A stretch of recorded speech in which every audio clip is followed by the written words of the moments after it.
Ya baik, Assalamualaikum warahmatullahi wabarakatuh. Selamat pagi semuanya, Bapak, Ibu, dan teman-teman yang sudah hadir dalam Zoom meeting ini. Di sini saya ingin melaporkan hasil eh, kegiatan saya selama 4 bulan terakhir, gitu ya, termulai dari Agustus untuk melakukan magang. Di sini saya ingin melaporkan hasil laporan praktik kerja lapangan saya pada instansi Pusat Riset Fisika Kuantum pada Badan Riset dan Inovasi Nasional atau BRIN yang disusun oleh saya sendiri Muhammad Tatarik dan eh, teman saya Rahmania Nurul Imani.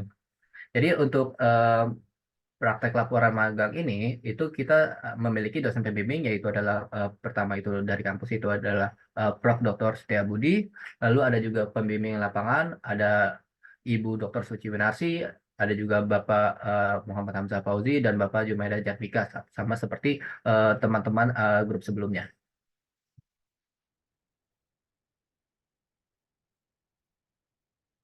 Ya baik, jadi yang pertama ini saya ingin mengenalkan tentang profil BRIN terlebih dahulu ya, ataupun tempat instansi di mana saya melakukan magang.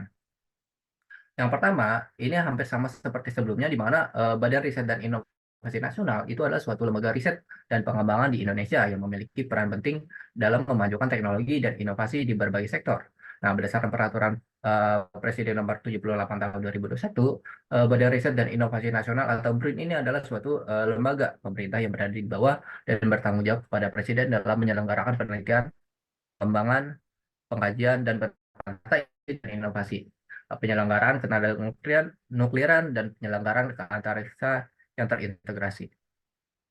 Nah, jadi untuk BRIN sendiri itu dia kan adalah suatu instansi penelitian. Oleh karena itu, yang namanya struktur organisasi itu dia terbagi menjadi berbagai bidang penelitian gitu. Di mana sini saya melampirkan struktur organisasinya itu adalah untuk organisasi riset saja, di mana dia terbagi menjadi 12, di mana tempat saya melakukan suatu magang itu adalah di pada organisasi riset nanoteknologi dan nanomaterial. Dan organisasi riset nanoteknologi dan nanomaterial itu dia terbagi lagi gitu sesuai bidang-bidang yang diampu atau diminatinya, di mana di sini saya tergabung dalam pusat riset fisika kuantum BRIN.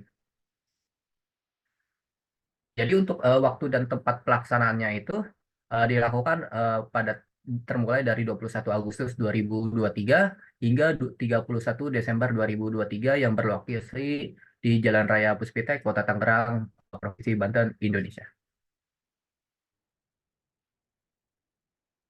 Lalu selanjutnya berikut adalah kegiatan yang kami lakukan selama magang penelitian kami. Yang pertama yaitu adalah sintesis sampel, lalu dilanjutkan dengan karakterisasi dan analisis XRD, karakterisasi dan analisis PSM EDX, karakterisasi dan analisis Raman spektroskopi, dan yang terakhir seminar dan diskusi penelitian. Boleh di next. Ya, jadi selanjutnya dimulai dari magang ini kami itu mempelajari tentang bagaimana gitu ya instrumen itu bekerja ataupun bagaimana kita menganalisisnya. Salah satu instrumen yang kita pelajari itu adalah tentang XRD, yaitu adalah X-ray diffraction. Sebenarnya ini kegiatannya hampir sama seperti grup sebelumnya, di mana terjadi penyampaian materi. Kita mulai pengenalan tentang apa itu XRD, bagaimana XRD itu bekerja, prinsip kerjanya, terus tentang hasil-hasil yang terjadi seperti kayak kristal struktur sepertinya apa, lalu ada Bravais lattice-nya dibagi menjadi apa, space group-nya menjadi apa, dan lain-lain. Selain itu, kita juga dilatih gitu ya untuk mengolah data dan membaca data SRD seperti kayak membaca background, pick list, ataupun dari struktur parameter yang ada di XRD tersebut. Lalu selanjutnya kita juga melakukan suatu pendampingan pengukuran XRI berdasarkan dari proyek penelitian kita masing-masing yang akan kita sampaikan di akhir nanti. Lalu selanjutnya kita juga mengolah data dan menampilkan hasil data XRD gitu ya, berlatih untuk menampilkan hasil data XRD yang proper gitu untuk hasil penelitian. Nah, ini kurang lebih untuk bagaimana XRD itu eh, dijelaskan bahwa diffraksi sinar X itu adalah teknik non-destruktif untuk mengkarakterisasi bahan kristal gitu ya, yang memberikan informasi seperti struktur, fase, orientasi kristal, parameter struktural, kristalinitas, dan lain-lainnya gitu. Nah, puncak diffraksi sinar X yang dihasilkan itu adalah berasal dari interferensi konstruktif berkas sinar X monokromatik yang tersebar pada sudut tertentu dari setiap rangkaian bidang gizi dalam suatu sampel. Nah, ini yang kanan, yang kiri ini adalah suatu gambaran lah mekanisme dari XRD tersebut, mulai dari kayak sinar datang hingga reflected angle ataupun sudut yang terdifraksi ataupun sinar yang terdifraksi yang menuju ke detektor. Dan hasil karakterisasi XRD ini itu seperti yang terlampir di bagian kanan. Ini adalah salah satu contoh raw datanya, di mana di bawah ini adalah suatu grafik dan di atas ini adalah sistem pengujiannya seperti kayak scan modenya, scan speednya ataupun dari angle yang dikarakterisasi. Nah, selanjutnya kita juga mempelajari bagaimana kita mengolah data XR dalam 4 bulan terakhir gitu ya, di mana kita mengolah datanya itu adalah refinement gitu, di mana refinement ini adalah suatu prosedur analisis data gitu ya untuk meningkatkan keakuratan data dan ketelitian analisis struktur kristal pada X-ray diffraction. Jadi pada kita menganalisis sampel itu belum tentu ya, di mana sampel eksperimental kita itu sama persis gitu ya dengan data referensi, walaupun memang secara fundamental sebagian besar sama seperti misal struktur ataupun yang lainnya. Akan tetapi ketika ngomong tentang detail seperti kayak lattice constant ataupun yang lainnya itu sebagian besar beda gitu. Oleh karena itu kita memerlukan yang namanya proses refinement gitu untuk meningkatkan keakuratan data sehingga eh, data yang kita hasilkan itu absah dan valid gitu untuk digunakan dalam hasil penelitian. Nah, refinement ini dilakukan dengan menyelaraskan informasi eksperimental dengan informasi reference. Oleh karena itu, untuk menyelaraskan informasi ini, dia membutuhkan yang namanya kualifikasi refinement, ya. Di mana refinement itu dikatakan bagus di mana ketika WR itu di bawah 10 ataupun RWP di beberapa aplikasi gitu ya yang digunakan untuk mengelola SR ini. Lalu ada juga nilai GOV ataupun Gotthard of Fit dan C kuadrat yang menunjukkan kisaran 1 itu sudah termasuk bagus. Lalu ada juga tentang struktur parameter yang memiliki nilai seperti ini di mana U lebih besar dari V mutlak, lebih besar dari W, dan Y struktur instrumen parameter mutlak Y lebih besar dari instrumen mutlak X. Di mana semua nilai-nilai ini dia menunjukkan kesesuaian antara pola difraksi eksperimental dan model yang ditujukan. Nah, selanjutnya itu kita juga mempelajarin tentang instrumen VSM EDX yang berguna untuk menganalisa morfologi. Untuk mekanismenya itu hampir sama dengan SRD, di mana kita diawali dengan pengenalan terlebih dahulu tentang instrumen VSM.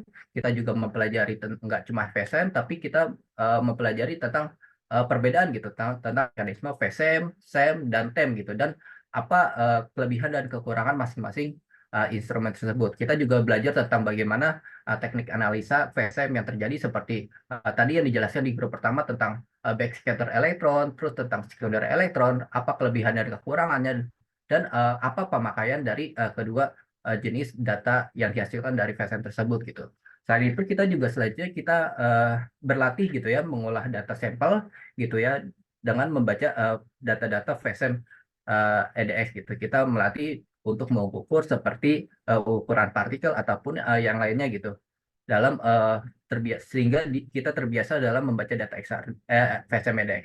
Nah, selanjutnya kita juga lakukan pendampingan pengukuran VSM EDX dan mengolah data dan menampilkan hasil VSM EDX yang proper untuk penelitian. Berikut ini adalah sekilas gitu ya hasil dari karakterisasi VSM EDX saya, di mana di sini yang kiri itu adalah gambar secondary elektron, sedangkan yang kanan itu yang agak buram itu yang tulisannya electron image itu adalah hasil dari analisa backscatter elektron. Nah, untuk secondary elektron itu lebih umum digunakan untuk mengukur ukuran partikel, di mana dia terlihat jelas gitu ya batas bulirnya dan dia memiliki parameter ukuran gitu sehingga kita bisa analisis ataupun identifikasi ukuran partikel-partikelnya berdasarkan dari parameter ukuran tersebut. Nah, selanjutnya untuk gambar-gambar backscatter elektron itu dia berdasarkan dari interaksi elastis dari suatu X-ray tersebut sehingga dia dapat menampilkan topografi dari suatu morfologi sampel sehingga kita bisa menentukan nih komposisi apa yang terkandung dan setiap kandungan itu kita bisa analisis apa saja yang terkandung unsur-unsurnya dalam sampel kita. Di sini saya juga contohkan dari beberapa daerah topografi di mana dia memiliki kandungan yang berbeda seperti presentasi ataupun yang lainnya.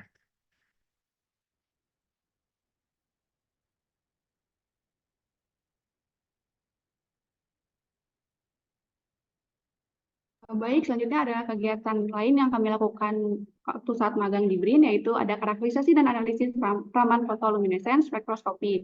Dimulai dengan pengenalan raman dan fotoluminescence spektroskopi, lalu dilanjutkan dengan pendampingan pengujian raman dan fotoluminescence spektroskopi. Setelah itu didapatkan olah data raman dan fotoluminescence spektra, dan yang terakhir akan dilakukan diskusi hasil data raman dan fotoluminescence spektra. Boleh di next.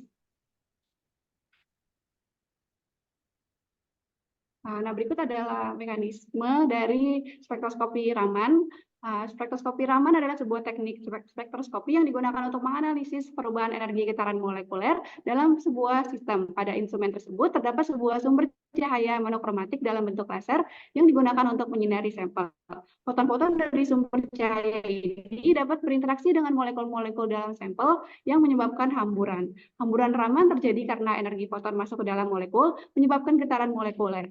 Apabila hamburan yang tersebar sama dengan energi foton aslinya disebut dengan hamburan Rayleigh. Untuk ilustrasinya bisa dilihat seperti yang ada di bawah kanan.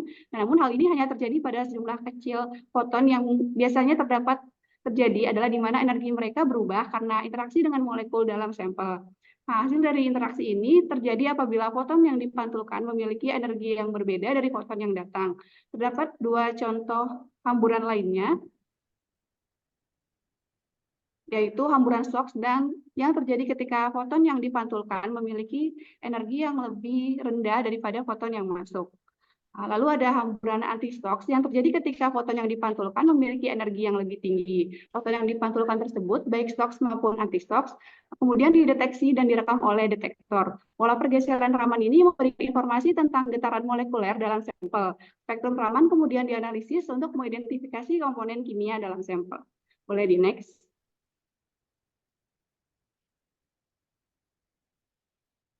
Nah, selanjutnya akan dijelaskan mengenai fotoluminescence. Mekanisme fotoluminescence terjadi karena terdapat materi dari sumber cahaya seperti laser yang dapat menyerap foton. Nah, hal tersebut dapat memberikan energi dari elektron-elektron dalam materi tersebut. Selanjutnya, elektron-elektron dalam materi akan mendapatkan energi dari foton dan menjadi eksitasi ke tingkat energi yang lebih tinggi. Lalu elektron yang tereksitasi dapat membentuk pasangan dengan hole atau lubang, yaitu kekosongan elektron di dalam materi. Nah, saat elektron dan hole rekombinasi, energi yang sebelumnya diserap dari foton dilepaskan dalam bentuk cahaya.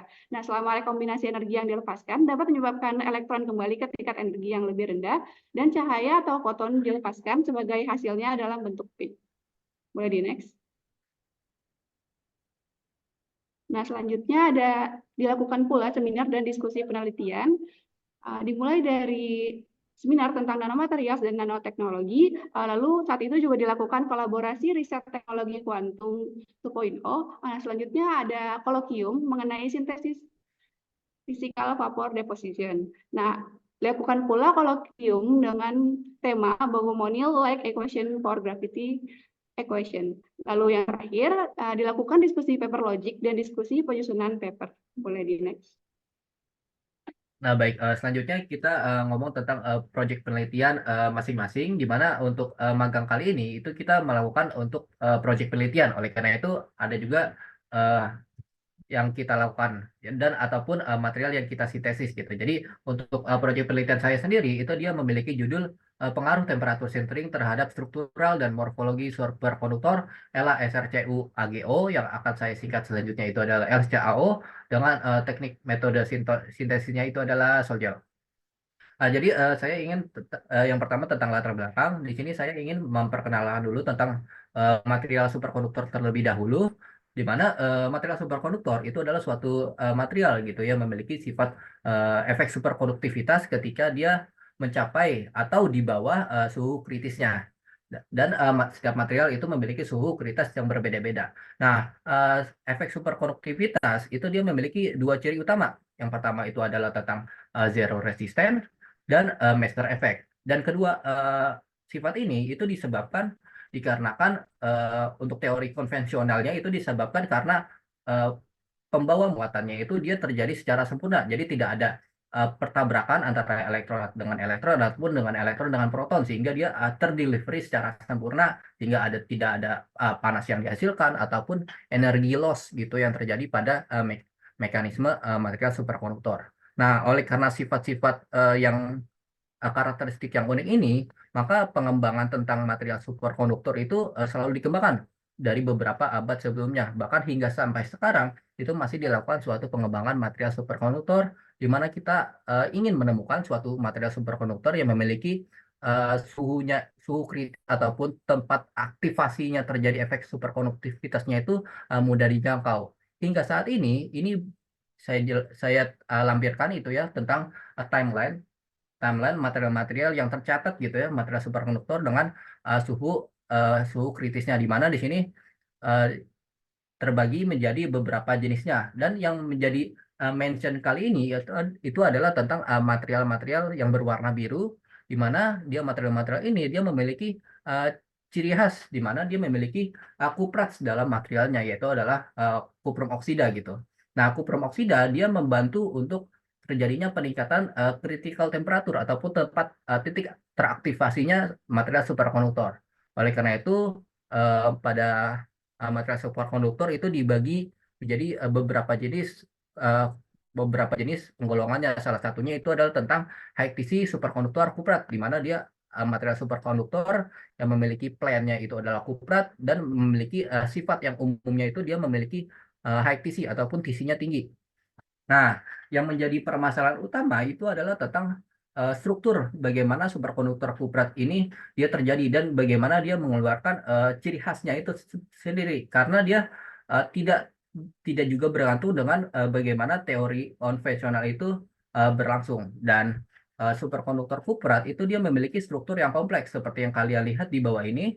Ini adalah salah satu contoh ya struktur kompleks dari superkonduktor kuprat, di mana mulai dari yang paling kiri itu adalah material struktur yang paling sederhana, di mana kehadiran kuprat ini dia lumayan sedikit gitu ya. Lalu dilanjutkan dengan YBCO itu dengan lapisan kupratnya itu semakin banyak, dan yang terakhir itu adalah yang paling kompleks itu adalah BSCCO, di mana uh, kupratnya ini dia semakin banyak dan memiliki karakteristik setiap kenaikan lapisan kuprat ini dia menaikkan critical temperature dari material superkonduktor keluarga kuprat ini. Oleh karena itu yang menjadi permasalahan itu adalah bagaimana kita mensintesis material struktur kompleks ini dengan efektif gitu. Karena ketika material kompleks ini terutama tentang high TC superkonduktor kuprat ini dia kebanyakan adalah suatu material keramik yang membutuhkan yang namanya pemanasan ataupun proses sintering yang berlanjut dengan sintesis gitu. Jadi mana proses sintering ini dibutuhkan untuk membentuk struktur kompleksnya itu. Oleh karena itu di sini saya memilih untuk menggunakan metode Sol-Gel, di mana metode Sol-Gel ini adalah suatu metode sintesis gitu ya, menggunakan polutan merubah menjadi gel untuk membantu pembentukan suatu partikel, di mana sol gel ini prekursornya ini akan diikat gitu dengan memanfaatkan pembuatan gel sehingga densitasnya itu dia semakin rapat dan pembentukan pemanasan ataupun peleburan pada proses sintering itu dia terjadi lebih maksimal gitu. Nah, untuk proses pembentukan strukturnya itu dijelaskan dari gambar yang di bawah kiri, di mana ini terjadi efek sintering maksudnya proses sintering, di mana dia terjadi penggabungan struktur gitu ya, struktur dari masing-masing prekursor membentuk suatu partikel atau struktur material yang gitu, di mana yang menjadi tujuan utama dalam pembentukan struktur kompleks dari material superkonduktor tersebut. Nah, akan tetapi pada proses sintering ini itu tentu saja memerlukan yang namanya pemanasan. Namanya juga material keramik, dia dipadatkan ataupun dicampurkan, dileburkan dengan yang namanya pemanasan untuk membentuk suatu struktural dan morfologi dari struktur materialnya tersebut. Nah, dikarenakan tadi mention utama kita adalah tentang suhu gitu ya, suhu sintering yang menyebabkan perubahan evolusi struktural dan morfologi, maka yang menjadi problemnya adalah tentang bagaimana kita mengoptimisasi dari hasil sintesis tersebut gitu. Jadi tadi jelaskan bahwa sintering semakin dia meningkat, maka peleburannya dia itu semakin terjadi gitu. Dan itu menjadi di sisi lain itu menjadi bagus ketika dia terjadi peleburannya itu semakin maksimal. Akan tetapi penggabungan peleburannya itu dia meningkatkan ukuran partikelnya juga. Dan sebaliknya ketika dia suhu sinternya itu semakin rendah, maka fasa yang terbentuk ataupun peleburannya itu tidak terjadi maksimal. Akan tetapi eh, ukuran partikelnya itu semakin rendah. Dan optimisasi sintesis itu dia tidak berlangsung tidak sesuai seperti yang kita inginkan ketika kita ngomongin tentang penelitian karena beberapa ada juga yang menginginkan kita menginginkan sintesis yang maksimal seperti better phase dan beberapa ukuran partikel yang bisa kita kontrol. Kan nggak semuanya itu yang menginginkan bahwa ukuran partikelnya gede karena ada sifat-sifat nanopartikel yang terjadi ataupun beberapa penelitian yang menyebutkan bahwa yang diinginkan dari material superkonduktor itu adalah tentang nanopartikel yang memiliki ukuran partikel yang lebih kecil. Oleh karena itu, diperlukan suatu optimisasi dari sintesis tersebut gitu. Nah, jadi untuk sintesis kali ini dalam penelitian ini saya melakukannya dengan metode sol gel dimulai dari masing-masing prekursor. Di sini saya membentuk LSCAO tersebut dengan bantuan La2O3, SR2NO3, lalu ada CuO dan AgNO3 sebagai prekursor yang akan dilarutkan dalam asam nitrat gitu ya untuk membentuk logam nitrat. Lalu pada logam nitrat tersebut itu akan ditambahkan citric acid sebagai pembentukan gel serta bahan bakar dalam proses combustion ataupun kalsinasinya itu. Lalu ditambahkan amonia gitu ya untuk menstabilkan pH-nya sehingga dia pH netral. Nah, selanjutnya itu akan dinaikkan suhu gitu 85 Celcius gitu ya, untuk proses pemanasan. Selanjutnya, setelah dilakukan pemanasan 85 Celcius gitu ya, dan tidak terjadi pengurangan masanya lagi, itu akan dipanaskan lagi gitu semalaman. Ini pada suhu 125 Celcius ya. Setelah itu, ketika dia materialnya itu sudah menjadi kering, itu akan dilakukan pemanasan kembali pada suhu 300 pada 3 jam untuk melakukan kalsinasi untuk membentukkan partikel yang terikat gitu. Lalu dilakukan sintering untuk terjadi peleburan, di mana dilakukan berbagai variasi pada suhu 600, 700, 800, dan 900 pada waktunya itu adalah 3 jam. Dan hasilnya itu seperti yang di kanan ini adalah produk hasil dari penelitian saya di Asia.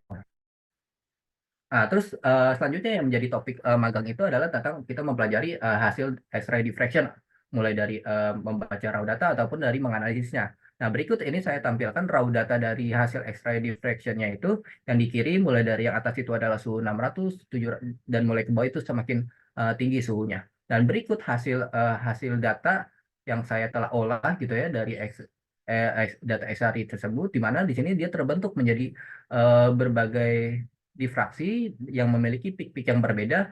Sekilas memang mirip, tapi dari fraksinya itu berbeda ataupun dari kristalinitasnya berbeda, sehingga kita bisa menganalisis tentang detail perbedaan antara proses suhu sintering yang rendah dan proses suhu sintering yang tinggi. Selain itu juga pada proses penelitian ini juga dihasilkan beberapa pengotor yang berbeda dan fraksinya juga berbeda, mulai dari suhu yang rendah dia muncul La2CO5 di mana terjadi tidak kesempurnaan terhadap proses combustion atau pemanasan sehingga dia menghasilkan dari masih menghasilkan dari karbon dalam proses sintesisnya tersebut. Begitu juga dengan 700, 800, dan 900 ini terlihat masih terdapat gitu ya pengotor dari prekursornya tersebut yaitu La2O3. Nah, selanjutnya ini saya lampirkan hasil VSM yang saya lakukan selama magang. Dimulai dari yang paling kiri itu adalah suhu yang 600 dan semakin ke kanan itu semakin tinggi suhunya. Di mana yang paling kanan itu ada 900. Di sini kalian bisa lihat di mana mulai dari yang paling suhu rendah itu dia eh, ukuran partikelnya itu kecil, paling kecil, yaitu adalah 95,022 nanometer. Selain itu juga pada suhu 600 dan 700 itu terlihat bahwa morfologinya itu dia tidak secara sempurna, di mana dia masih membanyak pori gitu, membanyak pori, dan ketika suhunya dinaikkan itu terjadi peleburan yang semakin merata dan ukuran partikelnya itu dia meningkat, serta pori-pori yang terbentuk itu dia semakin sedikit. Seperti yang dijelaskan pada grafik ini, di mana di bawah ini menunjukkan perbandingan ukuran partikel dari tiap-tiap variasi suhu sintesis. Lalu selanjutnya di sini adalah hasil EDX, di mana tadi kan VSM tentang morfologi ya. Lalu di sini juga tentang jelaskan tentang analisis komposisi, di mana pada EDX ini itu dia menampilkan dua sebenarnya. Ada juga atomic percent dan weight percent, di mana hasilnya itu dia menggambarkan tentang komposisi yang terjadi pada morfologi pada sampel. Nah, pada yang ini saya tampilkan itu tentang yang atomic persennya saja gitu. Di mana di sini yang bawah itu adalah tentang persebaran komposisi dengan teknik mapping. Kalau mapping itu adalah suatu analisis komposisi untuk seluruh dari morfologi yang terjadi pada sampel. Jadi semua topologi dari strukturnya itu akan dianalisis dan akan dihitung gitu ya komposisinya. Nah, akan tetapi di beberapa penelitian saya, di penelitian saya untuk AG-nya itu dia terbilang masih sangat rendah gitu ya. Ini juga bisa dikarenakan memang pada analisis saya itu angkanya itu hanya mensupport 1 angka di belakang koma gitu. Di antara dia memang sangat sedikit ataupun memang dia tidak terbentuk gitu. Nah, oleh karena itu kita analisis lagi nih dengan cara adalah teknik pointing. Jadi tadi kan ada mapping untuk menentukan komposisi seluruhnya. Lalu untuk pada index pointing itu kita bisa menganalisis dari beberapa lokasi tertentu saja. Di sini saya membandingkannya dari suhu yang paling rendah dan suhu yang paling tinggi saja, di mana untuk suhu yang 600 yang paling rendah itu saya meneliti beberapa spektrum ataupun lokasi daerah gitu ya untuk menentukan komposisinya, di mana untuk kalau misalnya kalian nggak lihat, saya fokusnya ke dalam AG ya. Jadi untuk spektrum 1 dia AG-nya 0% dan sedangkan yang spektrum 7 AG-nya 0,7%. Sedangkan untuk yang 900 itu ya, AG-nya itu adalah 0,1%, sedangkan untuk spektrum 8 itu adalah 0,1%. Artinya terdapat perbedaan gitu ya, yang mana pada suhu 600 itu dia tidak terdistribusi secara merata gitu. Ada ketimpangan kelimpahan dari komposisi dari AG-nya tersebut. Sedangkan untuk 900 walaupun dia kecil, dia memiliki presisi gitu dalam hal nilai komposisi AG-nya tersebut. Sehingga bisa dijelaskan gitu ya tentang persebaran distribusi pada molekul analisis analisis VSM EDX-nya itu.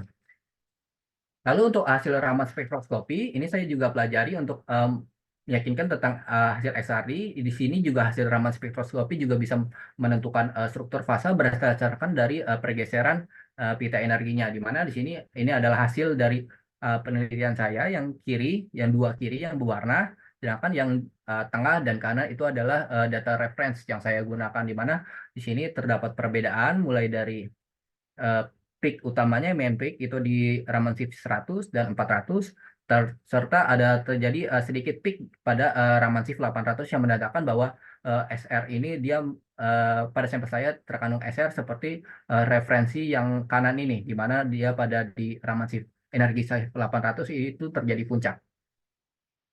Oleh karena itu bisa disimpulkan berdasarkan hasil karakterisasi saya yang telah saya lakukan selama magang ini atau dalam proyek penelitian saya itu menunjukkan bahwa variasi temperatur sintering selama proses sintering ini selama proses sintesis maksudnya nih ya, ini agak salah, membawa perubahan struktural dan morfologi pada sampel LSCAO baik dari ukurannya semakin besar ketika ditingkatkan temperatur sintering maupun bentuk partikel yang lebih teraglomerasi pada temperatur yang lebih tinggi gitu, serta variasi temperatur sintering juga mempengaruhi tentang kuantitas sampel yang terbentuk berdasarkan dari fraksi sampel yang terbentuk pada SRD, lalu tentang zat-zat pengotor lain juga itu dia memiliki komposisi yang berbeda. Dan kualitas sampel LSCAO yang terbentuk berdasarkan kecenderungan perbedaan lattice parameter yang semakin mirip dengan referensi ketika temperatur sintering ditingkatkan yang bisa dijabarkan setelah hasil refinement yang terjadi. Sehingga nanti ketika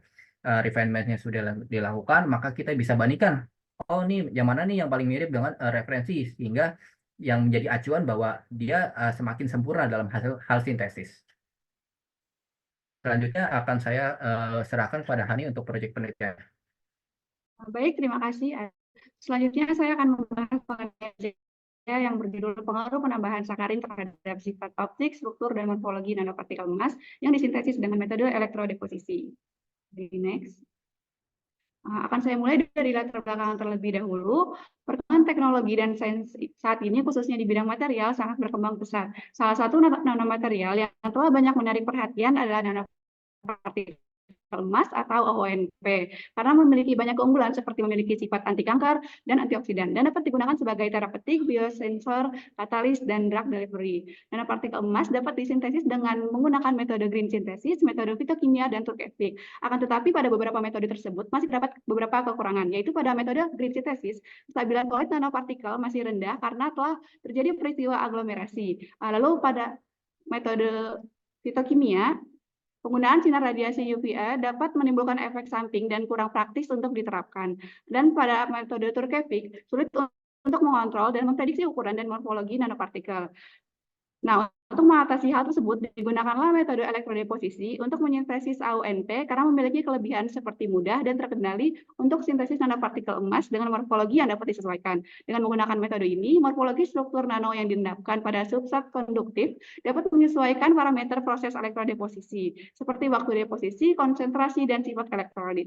Nah, akan tetapi, pada penelitian yang telah dilakukan sebelumnya, didapatkan bahwa sintesis nanopartikel emas dengan morfologi dengan teknik elektrodeposisi tersebut terdapat banyak kekurangan,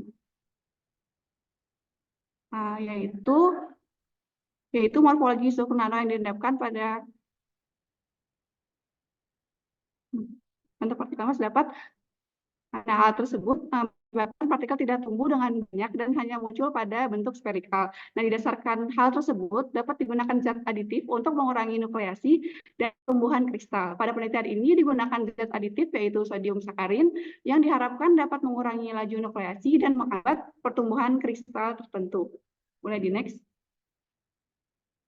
Nah, lalu ada rumusan masalah dari penelitian ini yaitu bagaimana cara mensintesis AuNP pada film tipis dengan metode elektrodeposisi, dan bagaimana pengaruh penambahan konsentrasi sakarin terhadap sifat optik, struktur, dan morfologi nanopartikel emas yang disintesis dengan metode elektrodeposisi. Boleh di next. Nah, selanjutnya ada tujuan yang dilakukan dari penelitian ini, yaitu untuk mempelajari pengaruh penambahan konsentrasi sakarin terhadap sifat optik elektrodeposisi. Boleh di next.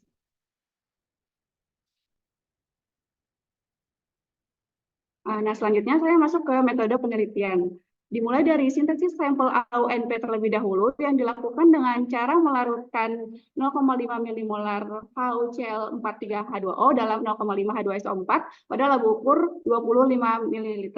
Nah, selanjutnya diberikan penambahan sakarin yang bervariasi dari setiap sintesis, yaitu dengan tanpa sakarin 0,005 gram, 0,01 gram, 0,02 gram, dan 0,04 gram. Nah, lalu larutan tersebut kemudian diaduk dengan magnetic spiral sampai homogen. Selanjutnya dari larutan elektrolit tersebut diambil 15 ml untuk setiap sintesisnya. Nah, selanjutnya menyiapkan substrat yang akan dipakai yaitu FTO dengan cara mencuci substrat dengan etanol dan aquades. Lalu ditunggu hingga kering, kemudian dipasang pada elektroda kerja.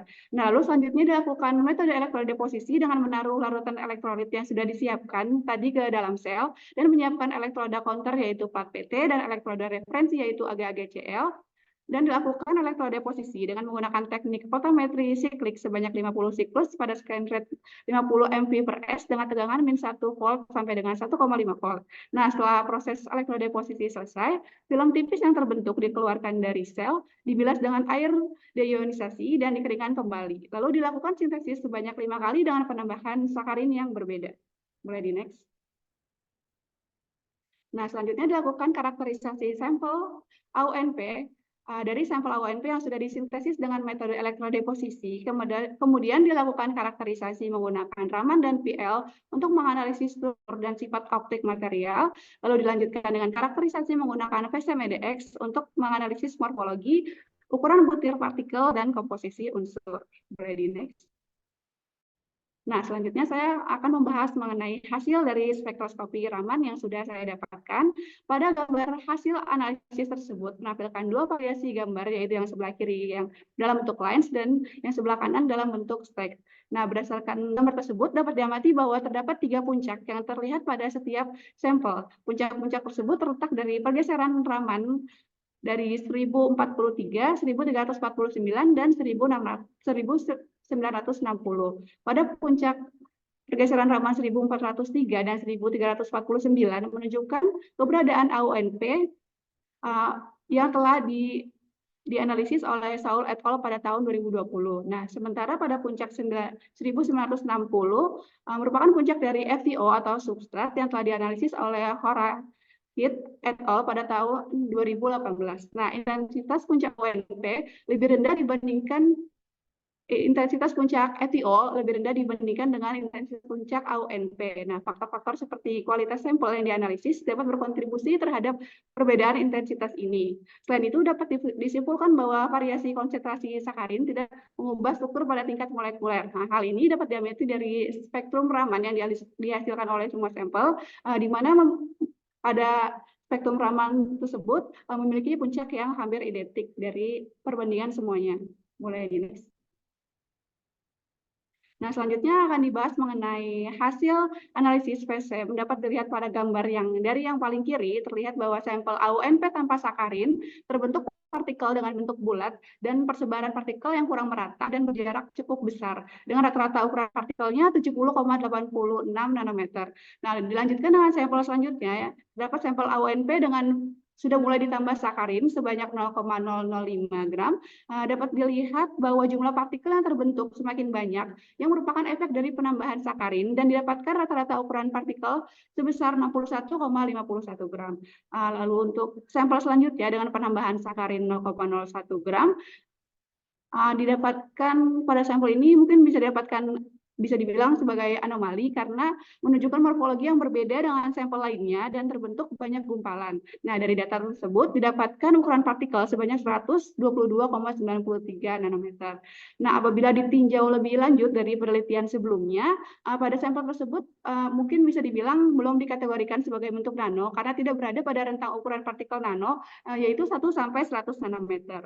Nah, untuk selanjutnya pada sampel AUNP dengan penambahan sakarin sebanyak 0,02 gram, bentuk partikel pada sampel ini terlihat paling jelas dibandingkan dengan sampel lainnya. Hanya saja pada sampel tersebut memiliki jumlah partikel yang masih sedikit. Lalu didapatkan pula rata-rata ukuran partikel sebesar 67,38 nanometer. Dilanjutkan dengan sampel selanjutnya pada sampel AUNP dengan penambahan sakarin yang paling banyak yaitu 0,04 dapat dilihat bahwa jumlah partikel yang terbentuk semakin banyak dan didapatkan rata-rata ukuran yang paling kecil yaitu 51,64 nanometer. Nah, dari beberapa data spesimen yang didapatkan telah terbukti bahwa semakin tinggi penambahan sakarin, maka ukuran partikel akan semakin berkurang. Nah, hanya saja dari beberapa sampel daripada penelitian ini masih belum sesuai dan terdapat yang bisa dibilang sebagai anomali. Nah, namun dapat dibuktikan bahwa sakarin adalah jenis inhibitor yang mengurangi ukuran butir lapisan. Mulai di next. Nah, selanjutnya dilakukan analisis EDX untuk mengidentifikasi komposisi film tipis AUNP. Dalam analisis EDX digunakan mode mapping yang digunakan untuk mengamati distribusi unsur secara keseluruhan. Nah, pada gambar ini terdapat spektrum EDX mode mapping untuk film tipis AUNP. Dari beberapa grafik tersebut terlihat bahwa komposisi unsur AUNP dengan variasi penambahan sakarin tidak memiliki perbedaan yang signifikan apabila dilihat dari persen weight-nya atau berat molekul yang didapatkan meskipun konsentrasi sakarin semakin tinggi. Nah, hanya saja pada spektrum EDX terlihat rendah bila dibandingkan dengan kandungan Sn yang merupakan kandungan dari substrat yang dipakai yaitu FeO. Boleh di next. Nah, selanjutnya akan dibahas mengenai fotoluminesensi yang didasarkan pada pancaran cahaya dari suatu material ketika material tersebut menyerap energi cahaya dan memancarkan kembali pada tingkat energi yang lebih rendah. Dalam konteks nanopartikel mass, energi fotoluminesensi puncak berkorelasi baik dengan nilai yang dilaporkan sebelumnya dan konsisten dengan rekombinasi radiasi transisi. Dari data yang sudah didapatkan, dapat disimpulkan bahwa puncak penyerapan resonansi plasmon permukaan dari seluruh sampel sudah sesuai dengan pada jurnal sebelumnya, yaitu jurnal Samuelson P tahun 2021, pada panjang gelombang 568,4 nanometer dan terdapat pula puncak fotoluminesensi inframerah tampak pada rentang 600 nanometer sampai 1560 nanometer. Ditemukan dalam beberapa penelitian. Dari beberapa sampel yang sudah diuji dapat disimpulkan bahwa penambahan sakarin dapat mempengaruhi intensitas puncak. Boleh di next.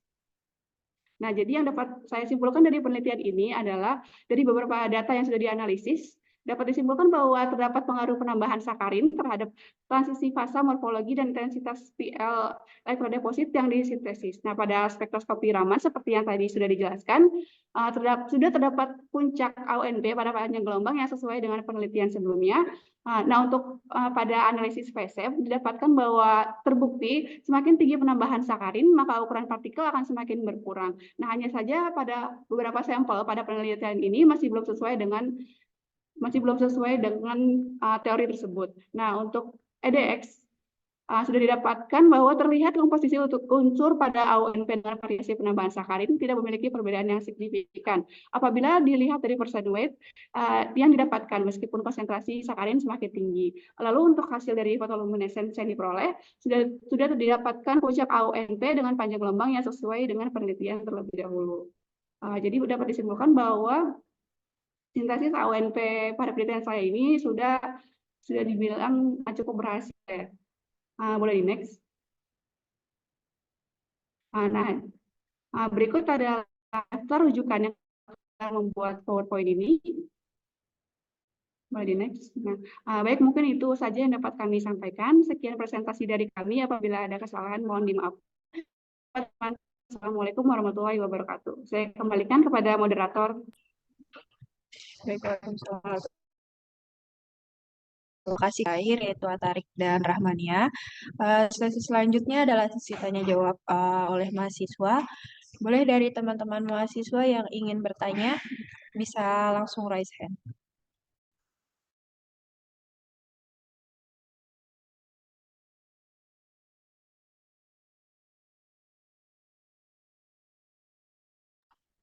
Baik, Rinda, boleh langsung mic dan disampaikan pertanyaannya. Baik, terima kasih Kak Ninis. Sebelumnya perkenalkan nama saya Rinda Mumaida dari Kimia Angkatan 2021. Terima kasih juga untuk kakak-kakak yang tadi telah mempresentasikan mengenai penelitiannya di BRIN. Gitu. Saya izin bertanya mengenai tadi terkait penelitiannya Kak Arik. Izin tanya Kak, tadi kan kalau nggak salah metode yang digunakan itu untuk sintesisnya itu pakai metode sol gel. Iya, betul. Nah, itu tuh metode yang dipilih itu kenapa pilihnya metode sol gel? Apakah emang metodenya itu udah ditentuin sama pihak tempat magangnya, jadi kita tinggal ngikutin ketentuan dari mereka, ataukah emang harus nyari tahu sendiri metode yang paling cocok untuk sintesis tersebut? Dan yang kedua, tadi kan dari hasil analisisnya itu kan dibilang bahwa efek peningkatan suhu itu membuat bentuk partikel itu semakin teraglomerasi dan kualitas sampelnya juga makin mirip gitu sama referensi ketika temperaturnya ditingkatkan. Nah, tapi di awal juga tadi di-mention kalau semakin besar suhunya, maka ukurannya juga akan semakin besar dan itu berpengaruh juga terhadap sifat nanopartikelnya. Jadi apakah walaupun tadi hasil sintesisnya itu udah cukup baik dan udah sesuai juga dengan referensi, tapi dari segi sifat semikonduktornya, apakah itu mengalami penurunan atau seperti apa? Mungkin seperti itu, Kak. Ya. Terima kasih. Baik, Boleh saya terima langsung jawab? kasih Rinda. Oke, boleh dipersilakan pada Tarik. Oke, jadi pertanyaan Rinda terkait ada dua hal. Yang pertama tentang metode sintesis yang dipilih ya. Jadi sebenarnya ada dua sih alasan. Pertama memang kita meneliti terlebih dahulu tentang bagaimana perbandingan gitu metode sintesis. Dan salah satu metode sintesis yang cukup umum digunakan pada material superkonduktor itu ada dua sebenarnya. Salah satunya sol gel dan satu lagi itu adalah solid state.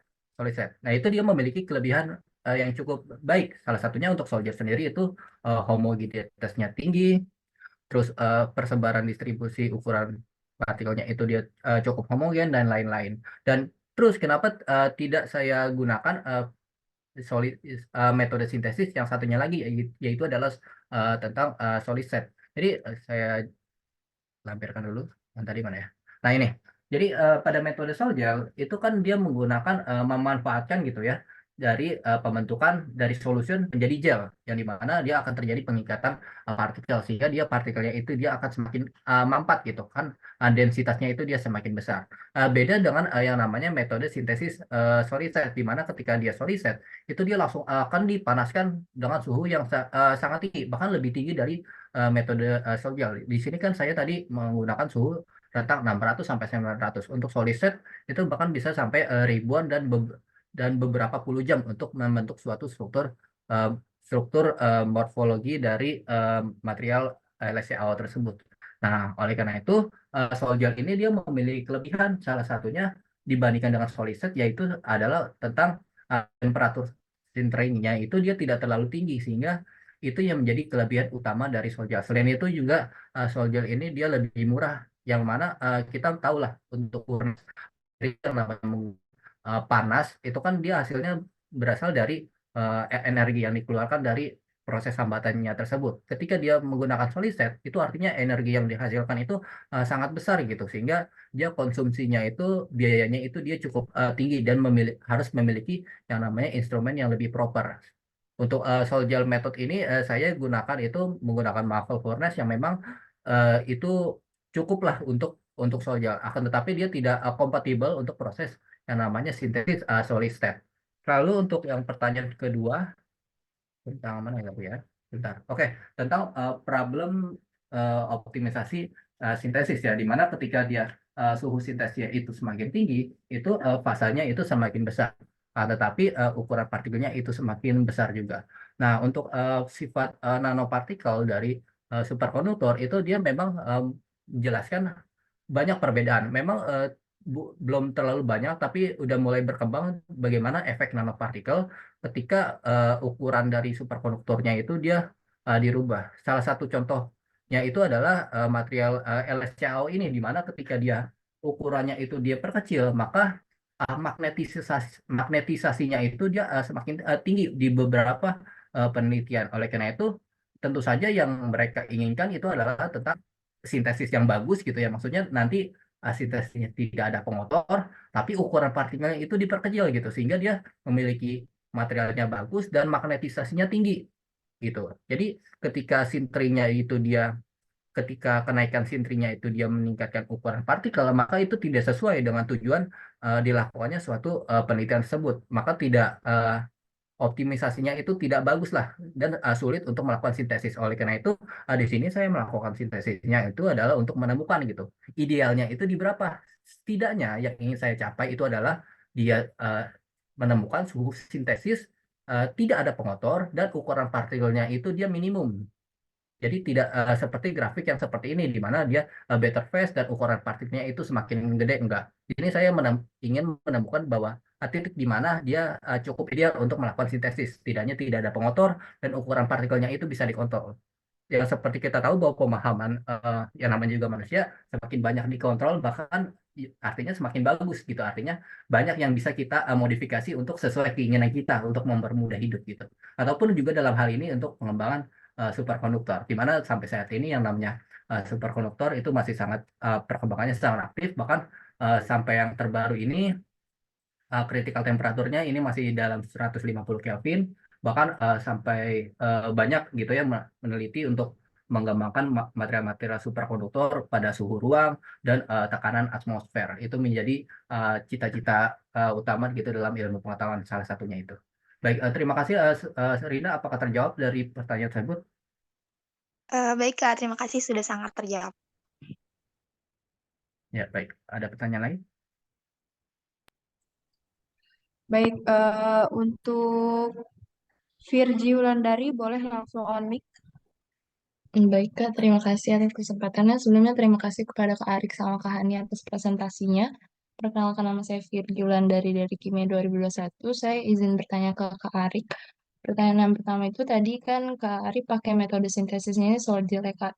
Kalau boleh tahu ada nggak sih Kak kendala yang Kakak hadapi waktu pakai metode sintesis solid ini? Kalau ada, gimana cara kakak mengatasinya? Terus yang kedua, tadi di metode sintesis sol gel ini, dalam menetralkan pH-nya ini kakak pakai amonia sebagai basanya. Kalau misalkan diganti sama basa yang lain itu bisa atau enggak sih Kak? Dan ada nggak pengaruhnya ke hasil yang nantinya didapat? Terima kasih Kak. Baik, terima kasih. Siapa? Virgi ya. Jadi tentang soal lagi ya, metode sintesis di sini. Tadi mana ya? Oke, di sini. Tadi pertanyaan yang pertama apa? Tentang apa? Kendala yang kakak hadapi Oh ya. pakai sol gel. Jadi oke. Untuk metode sintesis sol gel itu sebenarnya kalau kendala yang namanya juga penelitian itu pasti ada kendala, tapi memang akan saya normalisasi gitu ya. Karena memang yang namanya juga penelitian pasti ada kendala, itu saya jadikan tantangan saja gitu ya. Jadi untuk masalah saya sendiri itu eh, kalian tahu gak ini perbedaannya apa? Saya pertama ini menggunakan pH meter. Yang kedua itu saya gunakan kertas lakmus. Nah, tujuannya di sini saya sebenarnya pas kendala penelitian magang itu saya sulit untuk menemukan pH netral karena ketika saya menggunakan pH itu dia selalu berubah-berubah dari asam bahkan sampai tiba-tiba pH 15 saya bingung ini kok bisa gitu pH 15 gitu. Oleh karena itu yang namanya di sini saya harus tahu yang tujuan saya itu adalah pH netral dia tidak butuh detail gitu pH 7 yang penting dia menunjukkan pH-nya cukup netral. Oleh karena itu saya ganti gitu dari pH meter menjadi kertas lakmus karena pembacaan kertas lakmus lebih mudah walaupun tidak detail seperti pH meter itu yang menjadi salah satu tantangan gitu dan ini juga yang memperlambat proses sintesis saya.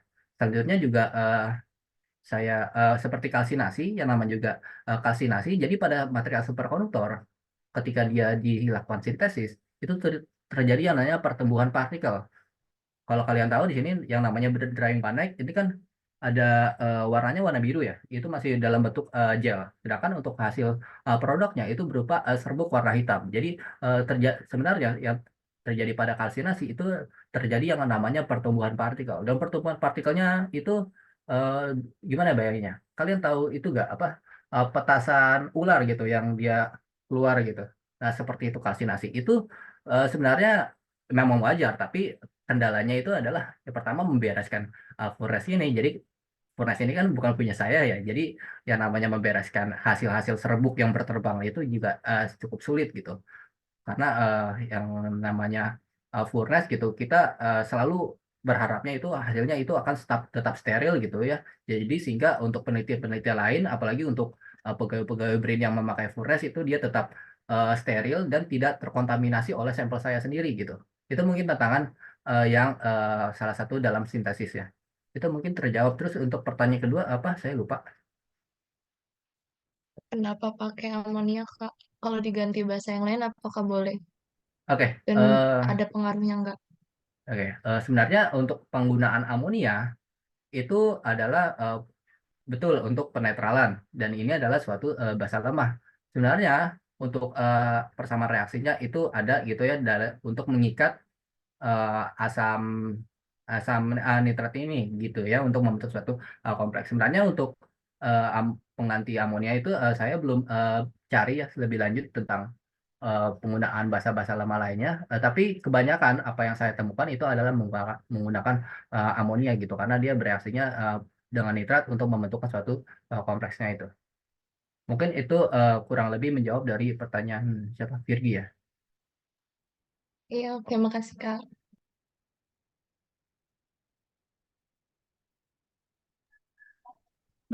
Baik, untuk selanjutnya yang udah raise hand boleh Alfida, boleh disampaikan pertanyaannya.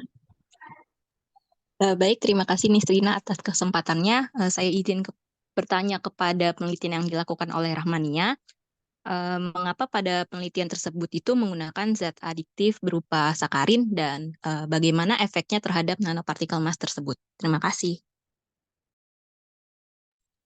Baik, terima kasih Alfida untuk Rahmania. Salam dijawab. Baik, sebelumnya terima kasih Alvida atas pertanyaannya.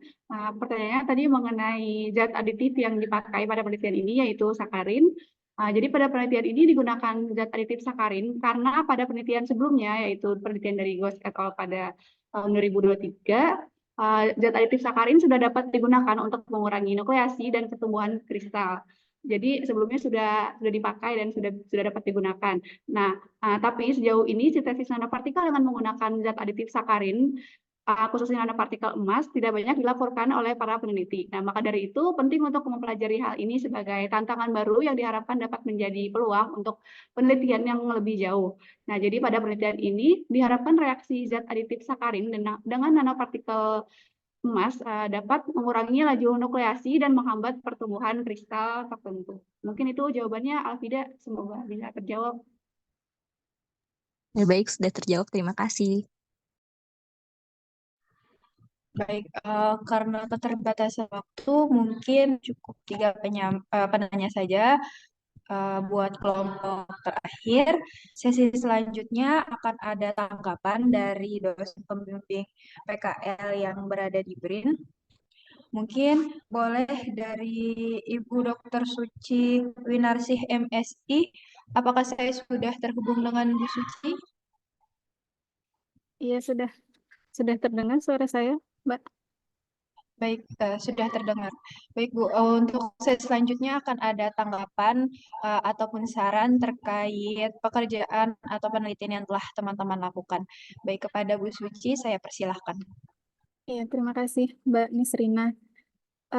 Sebelumnya terima kasih juga kepada Prof. Budi. Jadi kegiatan MBKM ataupun PKL dari ke-9 mahasiswa ini kan merupakan bentuk kerjasama antara Pusat Riset Fisika Kuantum BRIN dan juga dengan FMIPA UNJ, khususnya Departemen Kimia yang diketuai ataupun PIC-nya dari pihak UNJ-nya adalah Prof. Budi.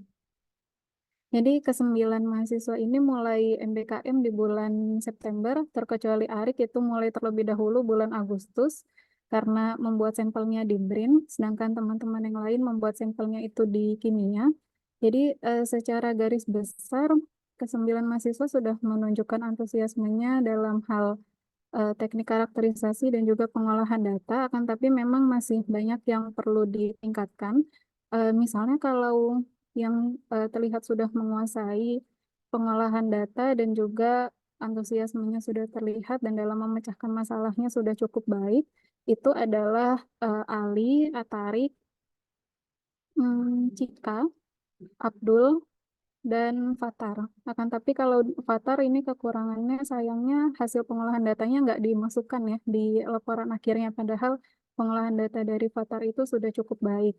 Kalau yang lainnya itu masih perlu untuk ditingkatkan, terutama dalam hal ketelatenan dan kesabaran dalam menggunakan softwarenya ya, karena kan memang softwarenya itu banyak yang perlu dikuasai, maksudnya tools-toolsnya itu banyak yang perlu dieksplor sendiri dan juga perlu dipahami bagaimana agar didapatkan hasil pengolahan data yang bagus.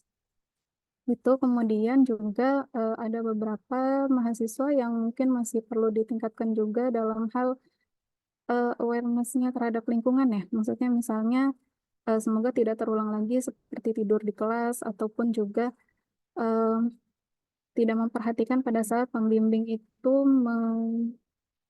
memberitahukan sesuatu. Gitu. Jadi semoga itu tidak terulang kembali. Jadi lebih ditingkatkan lagi. em, apa ya mungkin eh, tata keramanya di dalam kelas mungkin gitu ya. Jadi biar lebih bisa menyerap ilmu yang diberikan oleh pembimbing di lapangan. Itu jadi semoga ilmu yang didapatkan dan juga skill yang sudah diperoleh itu bisa ditingkatkan. Kemudian bisa juga berguna dalam hal skripsinya, membantu skripsinya, penelitiannya di kedepannya. Mungkin seperti itu saja dari saya, Mbak Nisrina. Saya kembalikan ke moderator. Terima kasih. Baik, terima kasih Bu Suci. Selanjutnya akan ada tanggapan atau saran dari Bapak Dr. Muhammad Hamzah Fauzi. Kepada Bapak Hamzah, apakah saya sudah terhubung?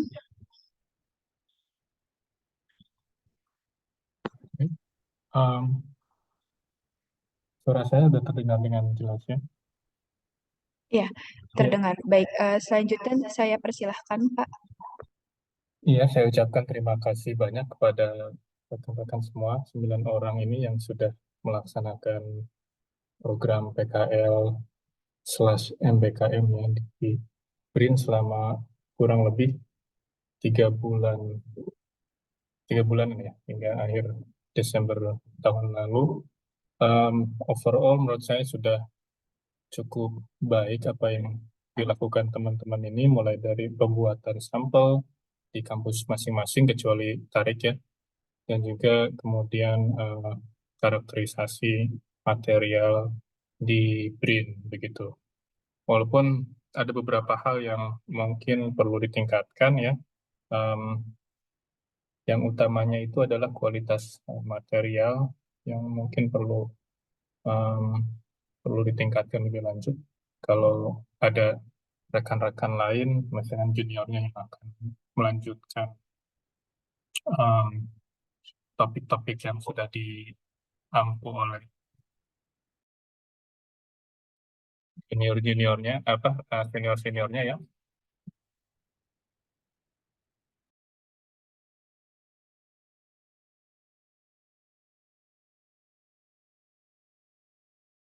Ya, nah karena bagaimanapun kualitas material itu nanti bakal terlihat di karakterisasi materialnya. Jadi kalau materialnya bagus, biasanya hasil XRD-nya juga peak-nya bagus, kemudian PL dan ramanya juga puncak-puncaknya juga terlihat dengan jelas. Jadi ada beberapa yang memang seperti misalnya PL-nya itu sangat lebar sekali, line width-nya, kemudian juga amplitudo ramanya juga sangat kecil sekali dan masih dominan terlihat uh, substratnya dibandingkan dengan lapisan tipisnya gitu. Nanti bisa ditingkatkan lebih lanjut. Tapi overall teman-teman sini sudah yang paling penting menurut saya adalah pengalaman selama 3 bulan ini bagaimana belajar karakterisasi material dengan proper dengan baik. Begitu meskipun masih tahapnya masih pendampingan ya. Jadi belum melakukan langsung gitu. Tapi mudah-mudahan bisa dapat sense eksperimennya. Gitu. Begitu juga kegiatan pembelajaran di kelas, meskipun dari kelas A itu ada di tengah waktu itu ada masalah pembongkaran ruang kelas, ya, jadi switch ke full online, tapi nggak apa-apa. Kemudian juga teman-teman juga selama 3 bulan melakukan PKL MBKM ini itu juga terlibat di beberapa kegiatan di Pusat Riset Fisika Kuantum seperti menghadiri beberapa seminar ya, dan juga simposium gitu. Dan mudah-mudahan eksposur ini itu bisa menambah wawasan dan pengalaman berharga nanti ke depan. Gitu. Ya, cukup dari saya sekian. Saya kembalikan lagi ke moderator. Baik, terima kasih Pak Hamzah. Selanjutnya akan ada tanggapan dari Bapak Dr. Jumaida Jatmika. Apakah saya sudah terbuka?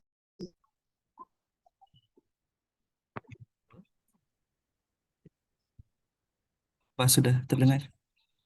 Iya, sudah. Boleh Oh dipersilahkan ya, Pak untuk menyampaikan.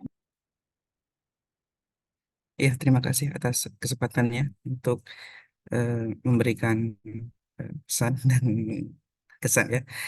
Sebelumnya saya di sini dominannya dengan Arik gitu ya, karena mendampingi di laboratori itu bukan di ruang kelas seperti itu. Tapi saya ingin mengucapkan selamat kepada 9 orang teman-teman semuanya telah melaksanakan magang ini dengan baik seperti itu. Semoga dengan adanya magang ini dapat memberikan pengalaman, skill juga gitu, eh, hard skill ataupun soft soft skillnya seperti itu. Dan juga mungkin tadi ada sedikit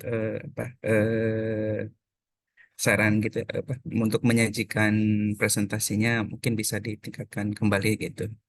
Bagaimana signifikansi dari masing-masing hasil penelitian itu bisa didetailkan kembali seperti itu supaya juga be- be- bisa ditangkap dengan lebih baik untuk junior-juniornya seperti itu. Oke, dan mungkin seperti itu saja dari saya. Terima kasih atas kesempatannya. Terima kasih. Baik, terima kasih. Untuk sesi selanjutnya akan ada tanggapan dan saran dari dosen pembimbing di WJ kepada Bapak Profesor Dr. Setiabudi MSc. Apakah saya sudah terhubung? Oh, kalian semua ikut. Baik, kepada Pak Budi, saya persilahkan. Baik, baik terima kasih nih Serina. Bapak Ibu mohon maaf saya sedang di jalan ya, karena sedang kegiatan di luar. Yang pertama saya ingin sampaikan selamat untuk semua mahasiswa yang 9 orang tadi sudah menyampaikan paparan hasil dari PKL-nya selama 4 bulan kalau tidak salah di BRIN ya. Kemudian tentu saja saya menyampaikan terima kasih dan penghargaan pada Bu Suci, kemudian Pak Hamzah dan juga Pak Jumaida ya yang sudah memberikan kesempatan pada mahasiswa kami untuk melakukan PKL MBKM di tempat Bapak Ibu ya di Pusat Riset Fisika Kuantum, dan Bapak Ibu berkenan membimbing mahasiswa kami selama 4 bulan mereka melakukan kegiatan PKL di tempat Bapak Ibu. Tak lupa saya juga atas nama Prodi menyampaikan permohonan maaf apabila ada hal yang mungkin dirasa kurang sesuai dari mahasiswa kami. Semoga apa yang diperoleh selama melakukan kegiatan PKL MBKM menjadi pengetahuan dan menambah keterampilan mereka dalam bidang yang dipelajari, juga memberikan pengalaman termasuk untuk meningkatkan personality dari mahasiswa kami. Sekali lagi saya sampaikan terima kasih dan penghargaan untuk Bapak Ibu yang ada di BRIN. Dan itu saja saya rasa untuk seluruh mahasiswa. Selamat nanti diikuti apa yang disampaikan tadi oleh Pak Jumaida, Pak Hamzah, juga Bu Suci untuk perbaikannya. Mungkin setahu saya sih ada data katanya yang masih belum ya, kemudian target luaran dari kegiatan PKL-nya juga kalau tidak salah ingin menyusun paper gitu. Mudah-mudahan itu bisa dituntaskan dengan baik. Saya rasa itu saja, Nisrina. Terima kasih. Assalamualaikum warahmatullahi wabarakatuh. Baik, terima kasih Pak Budi atas tanggapannya.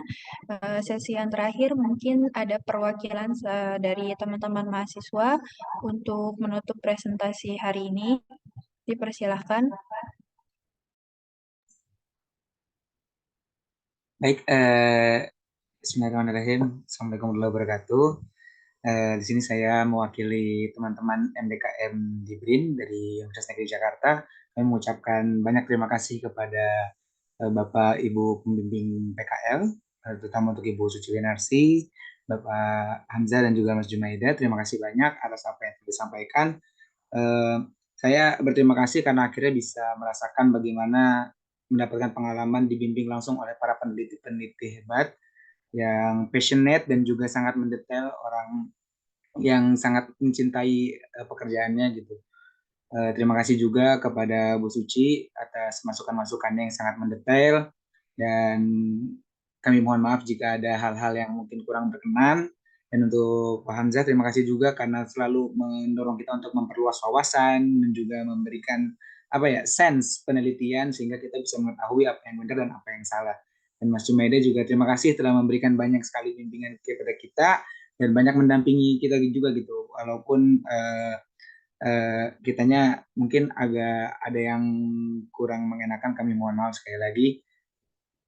Sekali lagi saya ucapkan terima kasih banyak kepada Pusat Riset Fisika Kuantum telah menerima kami. Terima kasih. Ya, itu aja. Baik, dengan tersebut berakhir pula sesi seminar PKL MBKM kita pada hari ini. Sekali lagi saya mengucapkan terima kasih kepada ketiga pembimbing PKL lapangan, Ibu Dr. Suci Winarsi MSI, Bapak Dr. Muhammad Hamzah Fauzi, dan Bapak Dr. Jumaida Jatmaika yang telah menyempatkan waktunya untuk menghadiri seminar pada hari ini. Tak lupa kepada Bapak Profesor Dr. Setiabudi MSI selaku pembimbing PKL di UNJ. Marilah kita sama-sama tutup seminar pada hari ini dengan alhamdulillah. Semoga apa yang sudah teman-teman dapat bisa bermanfaat bagi semuanya. Baik, saya tutup seminar hari ini. Terima kasih. Wassalamualaikum warahmatullahi wabarakatuh. Waalaikumsalam. Terima kasih. Waalaikumsalam. Terima kasih banyak Ibu, Terima kasih Bapak. kepada Terima kasih banyak teman-teman Bu Suci semuanya. ya, Pak. Terima kasih. Pak Pak izin lift. Hamzah sama Mas Jumaida. Sampai ketemu. Ya, sampai Ya ketemu Pak, Pak. sama-sama Pak. Terima sampai kasih ketemu. Ya teman-teman. Pak, sama-sama Pak. Terima kasih. Masih di BRIN ya, Mas Jumaida ya? Masih, Pak. Oke. Assalamualaikum. Iya, salam.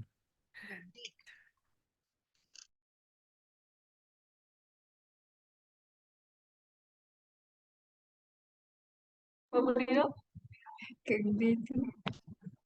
Udah keluar semua kan? Congratulations. Terima Ayo kasih. foto guys.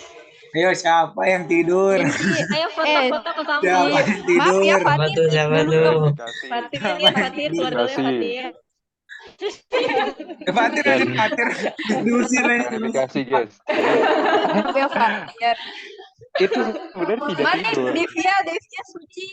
Itu Oke, sebenarnya tidak tidur. Siapa yang tidur? Hani Itu Big Live. kelihatannya saja. Kelihatannya saja seperti tidur. Parah banget sih tidur. Itu aja video. Gue kaget masih bilang tidur. Gue juga pernah tidur. Gak ada. Loh kok saya terbantai? Devia Suci. Kok saya terbantai? Tadi Ini jadi nanti pada ke absen kampus. diingetin lagi aja ya ke dosen masing. Record belum mati nih. Oh iya lupa. Astagfirullahaladzim. Tadinya udah Ntar dipotong aja ya, Erik. Oh iya.